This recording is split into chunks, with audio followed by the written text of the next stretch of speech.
Well, good morning. Thanks everybody for coming. I'd like to welcome Representatives Loebsack, Bouchon, Delbene, Johnson, Kelly, as well as Jesse Gray of Century Aluminum for being here. Welcome all of our other guests as well.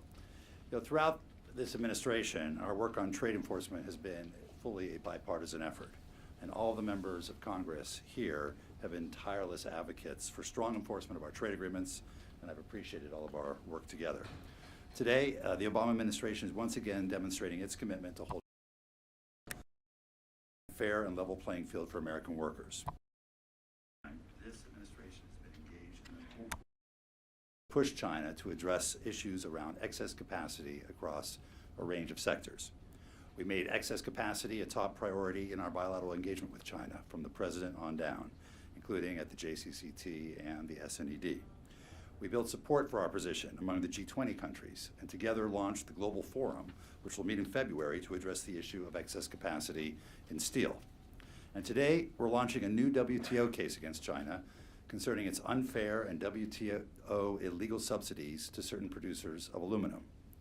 Through artificially cheap bank loans and low-priced inputs for aluminum production, China is subsidizing its primary aluminum industry, contributing to dramatically expanded production capacity in China, which has lowered global prices and led to the closing of almost 2/3 of U.S. smelters, hurting U.S. workers and companies. Contrary to WTO rules, China's subsidies are causing what we call serious prejudice to our interests. Through the consultations we filed with China, we hope to resolve the situation. We expect China to take the problem of excess capacity seriously and to take concrete steps to address our concerns. As the Obama administration enforcement record clearly shows, we will not hesitate to hold China accountable for their WTO obligations. Today's complaint is the 25th we filed at the WTO since the president took office. It's the 16th against China alone. That's the most cases any country has brought to the WTO, and about twice as the number of cases against China brought by the previous administration. We've won every one of those WTO challenges that has been decided to date, including 7 against China. Through these victories, we've eliminated barriers to U.S. auto exports, discriminatory taxes, export restraints on raw materials, illegal export subsidies, and more. And through these victories, we've secured billions of dollars of benefits for American farmers and ranchers, manufacturers of steel, motor vehicles, aircraft, and other products. This includes challenges to China's duties on American cars and SUVs, which affected over $5 billion in annual U.S. exports. It included our challenge of China's duties on grain-oriented electrical steel, which affected over $250 million in annual U.S. exports.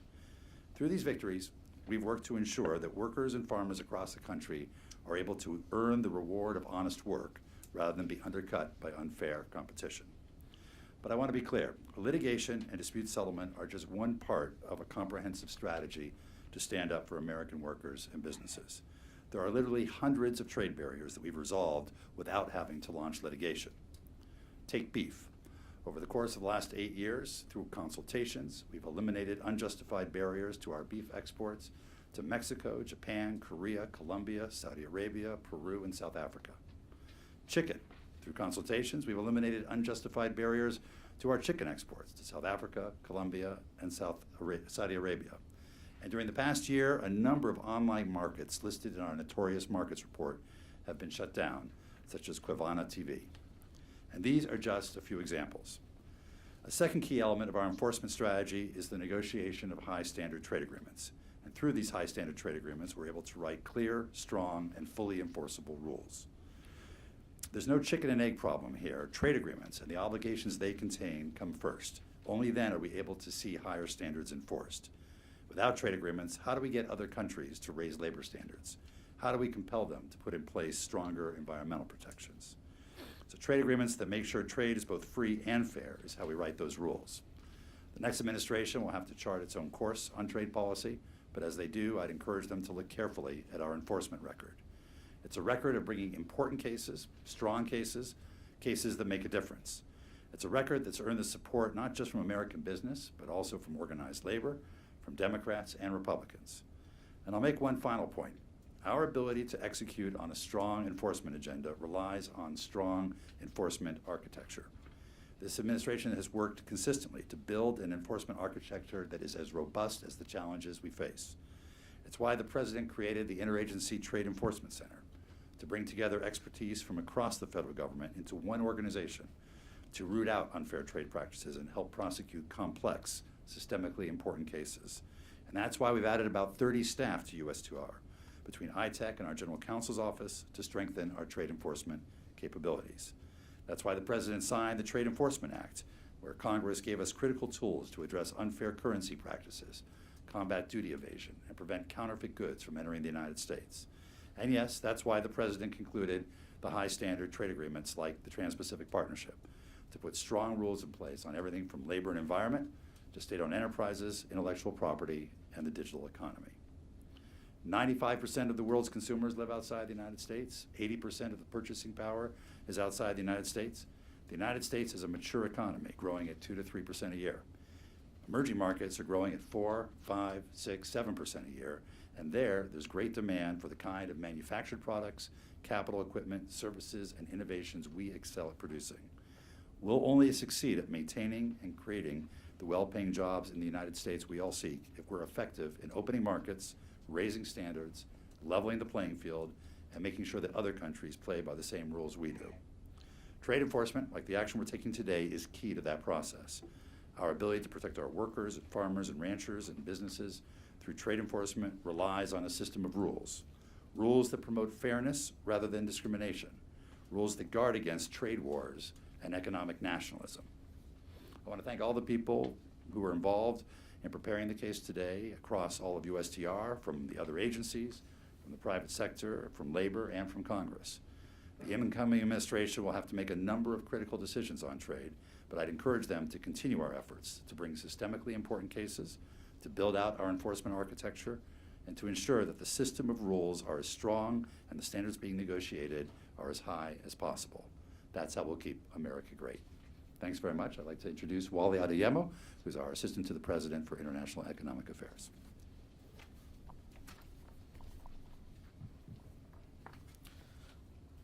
Let me start out by thanking Ambassador Froman and his team for the important work that they're announcing today, and also thank the members of Congress who are gathered here today for their tireless support of our trade enforcement agenda, and in particular this case. This administration's trade agenda can be summed up rather simply. It's working to level the playing field for American workers and firms.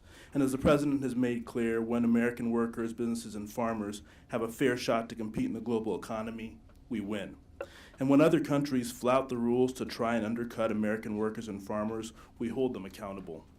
The principle has motivated the administration's focus on trade enforcement over the last 8 years, which includes dedicating significant additional resources to holding our trading partners accountable. And we're thankful to the members of Congress who supported the increase of resources to places like USTR and the Commerce Department, who have been laboring to make sure that we hold our trading partners accountable. Over the past 8 years, the President signed legislation that provides an ambitious upgrade to our government's trade enforcement capabilities to ensure that Commerce can effectively use our trade remedy laws to provide a level playing field for American businesses, to give our customs agents at our ports and borders crossings the tools needed to detect and prevent illegal imports that violate our laws, and to provide additional resources to other federal agencies that play an important role in our overall effort. This has truly been a whole-of-government effort. We have enlisted all agencies and used all the tools at our disposal to identify, monitor, enforce, and resolve the full range of international trade issues so that American workers and businesses receive the benefits they are due under our trade and investment agreements.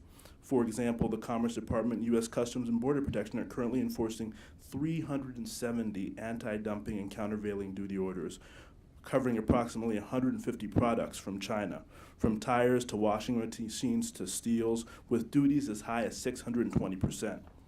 During the Obama administration, CBP, for example, has ramped up efforts to prevent duty evasion and illegal transshipment of steel that originates in China and transits through third countries, collected millions of dollars in unpaid taxes, and developed tools to detect and stop illegally made steel.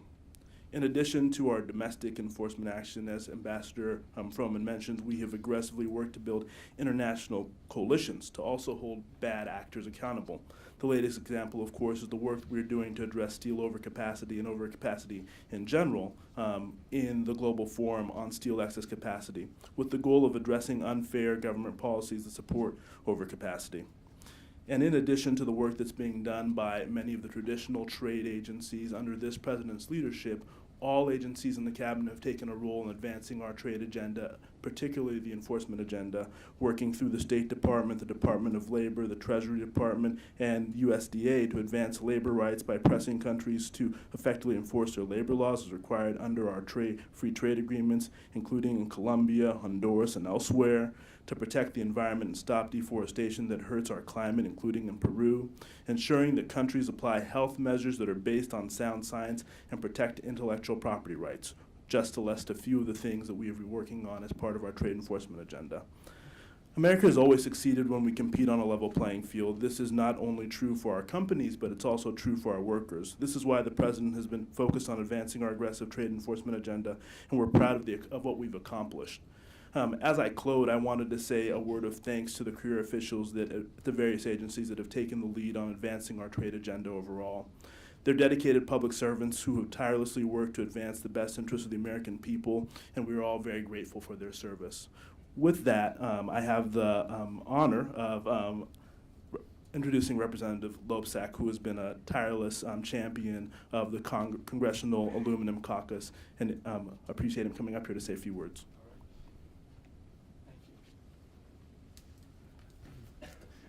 Thanks, Wally. And Ambassador Froman, thank you and your office for all the great work that you folks have done over the years, not only investigating the practices that we're talking about today on the part of China and announcing this enforcement action today, but all the work that you've done over the years on all kinds of actions like this.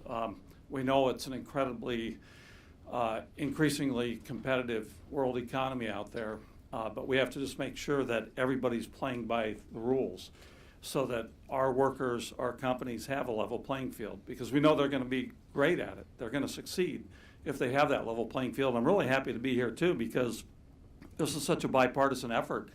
We have 3 Republicans and 2 Democrats in the same room working on the same issue, trying to do the same thing. How often does that happen in Washington, D.C., right?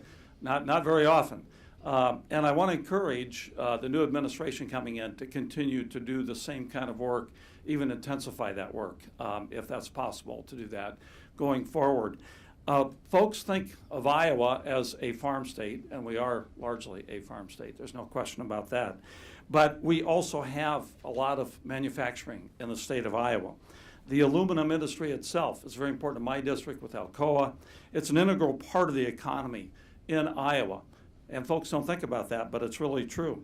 The industry operates over 20 facilities, handling all aspects of aluminum manufacturing throughout the state of Iowa. All told, these facilities employ thousands of workers directly, thousands more indirectly, and through suppliers in stable, good-paying jobs. Estimates are that the economic output between the manufacturing and wholesaling operations in the aluminum industry in Iowa reaches roughly $2 billion. Over $1 billion more in economic impact in the state derives from suppliers and other indirect contributions to the aluminum industry. So it's a big deal. And again, I know there are perceptions about the state of Iowa, sort of what we do there, but manufacturing is huge. Aluminum is very huge. Steel is huge. That's why I've been involved in some of the cases having to do with steel and the WTO and some of our trading partners who engage in unfair practices as well. So as I said at the outset, I know that if given a level playing field, our workers are going to outperform workers in the rest of the world. Our companies are going to outperform companies from other countries. So it's about making sure that people play by the rules, that nation states play by the rules, that companies play by the rules. And that's why what we're doing today is so important and why this action is so important. Thank you again for having me, Ambassador. And I'm going to turn it over to Larry Bouchon. Thank you. Well, thank you very much. And first of all, I'd like to thank everyone here today. Ambassador, thank you for all the work that you guys are doing. And thanks to Congressman Loebsack for all the work he's been doing on the Congressional Aluminum Caucus. I'm Larry Bouchon from the 8th District of Indiana, which encompasses 18 and a half counties in central, western, and southern southwestern Indiana. Last year, unfortunately, 600 employees in southern Indiana received the heartbreaking news that all families dread: their employer would cease operations and close in less than 3 months. The closure came at no fault of the company and no fault of the hardworking employees. Instead, the Alcoa aluminum smelting operation in Warwick County, Indiana, fell victim to unfair and probably illegal Chinese policies that are distorting the global market for aluminum, driving down prices and driving out China's competition. Unfortunately, aluminum producers across the country have been devastated by these practices. We've seen a drastic reduction in the number of aluminum smelters operating in the United States. In fact, the number of smelters operating in the United States has decreased from approximately 14 down to 6 between 2001 and 2016, and only one is operating at full capacity. As a result, we've lost nearly 7,000 primary production-related jobs in the United States. The closures and job losses are a direct consequence of China's efforts to undermine the global marketplace through unfair subsidies and questionable trade practices. Between 2007 and 2015, Chinese aluminum production and capacity increased 154% and 243%, respectively. Meanwhile, U.S. production and capacity decreased 37% and 46%, while consumption increased. The central government in China artificially boosted its production of aluminum through unfair subsidies and other avenues. This has resulted in an overproduction of aluminum in China and depressed the global market. Consequently, the global price for aluminum fell nearly 46%, adversely impacting the competitiveness of the American aluminum industry, which contributed to the closure of smelters like in Warwick County, Indiana, and the loss of American jobs. That's why my colleagues and I in the Congressional Aluminum Caucus have led efforts to highlight the issue of overcapacity and urged action to be brought on this case. This isn't just about the commodity price of aluminum. This is about protecting American companies, American workers from the consequences of a foreign actor maliciously manipulating the global market to gain advantage. It's critical that the United States take action to ensure the playing field is level, because as has been stated, when the playing field is level, our American companies and our American workers can compete and win on a global scale. I'm happy to see this announcement today, and I remain committed to holding China accountable for these unfair practices on behalf of American workers. Now I'd like to introduce another colleague of mine who serves on the Congressional Aluminum Caucus, Congressman Susan DelBene. Good morning. Thank you, Ambassador Froman, for inviting us here today and for holding China accountable. And thank you for all of your work at USTR to ensure that the U.S. maintains and increases our global competitiveness. We're here today because we can't allow unfair practices of China to harm our economic growth. Americans' livelihoods are at stake, including folks who live in my district. Nearly every day, nearly 3,000 people in Washington State head to their jobs in the aluminum industry, and that work is directly responsible for $1.3 billion of our state's economic output. Aluminum is critical to Washington State's manufacturing sector and our middle class. Aluminum provides material for airplanes, buildings, and cars, just to name a few, and it helps create even more jobs in our community. But unfortunately, U.S. aluminum producers are fighting at an unfair competitive disadvantage as other countries' policies promote oversupply and market manipulation. That's why I'm grateful to Ambassador Froman and the Obama administration for filing this complaint today. We need strong rules and enforcement to ensure a level playing field for U.S. businesses competing in the global market. And that's why, as a co-chair of the bipartisan Congressional Aluminum Caucus, I called for an International Trade Commission investigation for these unfair and questionable trade practices, and that investigation is ongoing. Today's actions are an important step and shine a light on a growing and urgent problem.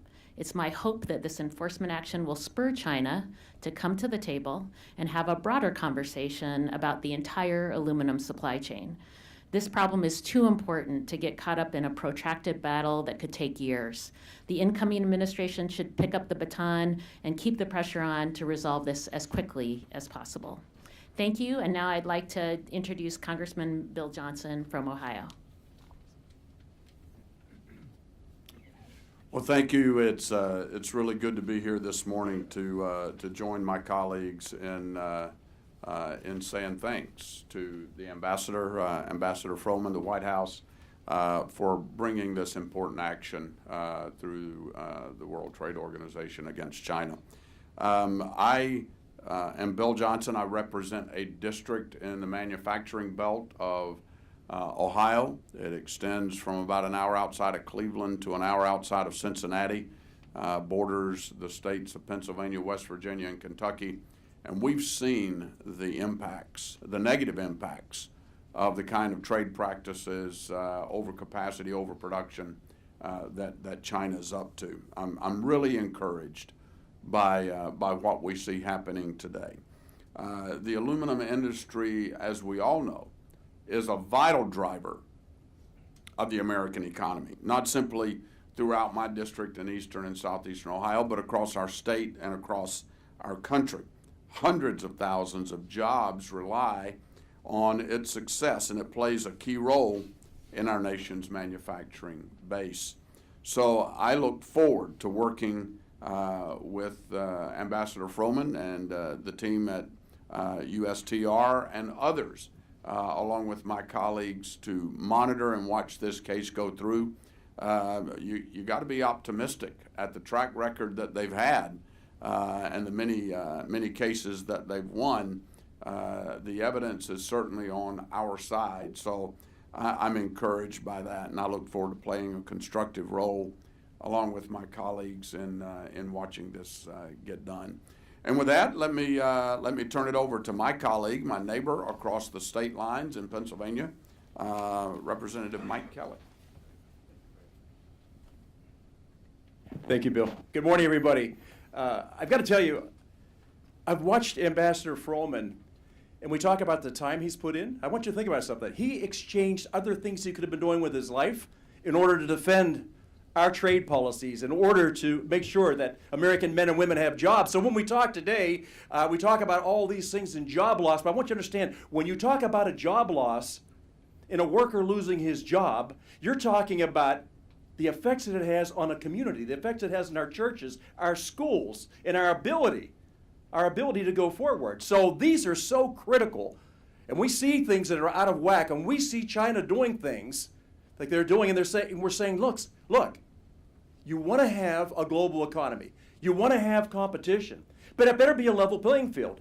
And it better be a field that everybody can compete in and don't get gamed in. So I've watched the ambassador since I've been here for 6 years. He works tirelessly to get this done, not on his behalf, but on the behalf of the American workers. It has nothing to do with Republicans, Democrats, by the way, because you see we're all lined up here today. It's about the American people. It all comes down to the American people, and what are we doing to protect them in a global economy right now that is fiercely competitive? It is people looking at markets and saying, I think we can grab more of that market if we just do something a little different. The overcapacity is killing almost every industry, but it's how you deal with the overcapacity. When you have players in the same market that say, we're not going to follow the rules, we'll do it differently, then we have to look very strongly at what we can do to level that playing field and not let it get so far out of hand. So being here today and spending some time with Ambassador Froman, Wally, thank you so much for being here, the administration. It shows the commitment that exists in our political system, not as Republicans, not as Democrats, but as Americans, to protect the people that elected us to come and represent them. Believe me, in Pennsylvania's 3rd District, which I represent, which is right above Pittsburgh, all the way up to Lake Erie, and borders the Ohio line, we're talking about 1,400 jobs. Now, that may not sound like a lot in the total picture of how many jobs there are, but I guarantee you, to those 1,400 people, that is critical. That's a house payment. That's putting a roof over the heads of their children. That's planning for their kids' future. It is critical to them. So I don't think we should ever look at even one job and say, it's okay, we only lost this many jobs. It's not okay. And in a global economy, we have the ability to fight back when somebody does something that's unfair. So I'm so proud of what Ambassador Froman has done, of Wally, what the administration has done to fight for American jobs and to fight for the American people. Thank you all for being here today. As we go forward, the fight's just begun. It has just begun. We're going to make sure that we level the playing field for every single American. Thanks so much. Ambassador, thank you.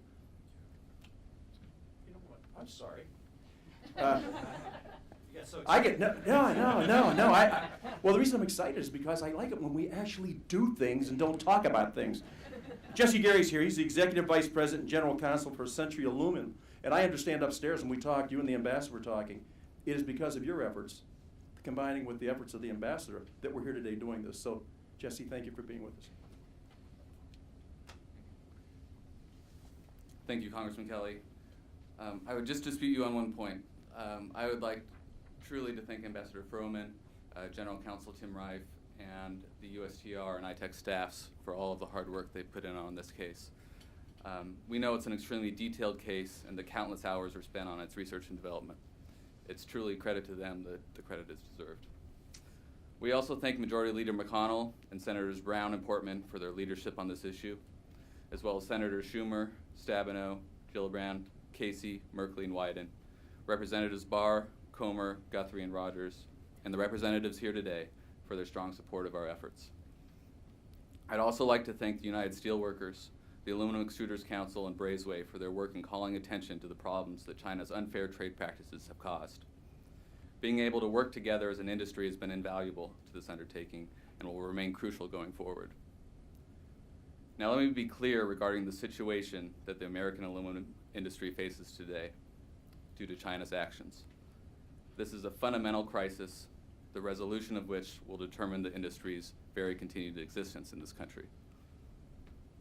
Century recently became the largest primary aluminum producer in the United States, but only following the closure of over 50% of the country's remaining primary aluminum capacity over the past 14 months. We now operate 3 of America's only 5 remaining smelters. In Hawesville, Kentucky, we operate one of the only smelters in the world that is capable of producing high-purity aluminum, a product that is vital to our national defense. The U.S. economy depends on these facilities to provide inputs for advanced manufacturing, and our communities depend on them as a source of good-paying jobs for their families. In a fair and competitive market, these facilities and their excellent workers can compete with anyone. But today they are struggling for survival due solely to China's actions. The United States has been involved in many large WTO cases, but I truly believe that this case will be one of the most important. It is critical to the U.S. aluminum industry's survival, of course, but it is also emblematic of the ways that China's economic model, through excess debt-fueled investment and persistent industrial overcapacity, creates economic distortions around the globe. This case will finally bring much-needed scrutiny to China's state-led industrial policies, the array of illegal subsidies that they bestow, and their devastating effects on both the U.S. and global economies. This case is vital, but it is only the start of what we see as a long-term effort to restore and maintain fair trade and balance in the global aluminum industry. We look forward to continuing to work with this work in the coming months and years, and thank again Ambassador Froman and his team. Thank you. Well, once again, let me thank all of the members of Congress, as well as Jesse, for taking time out of their day to be here and for their ongoing support of our enforcement efforts. That completes our on-the-record portion of the press briefing. We will all leave and leave you with Tim Reif and his team for the background briefing on the details of the case. Thanks very much for being here.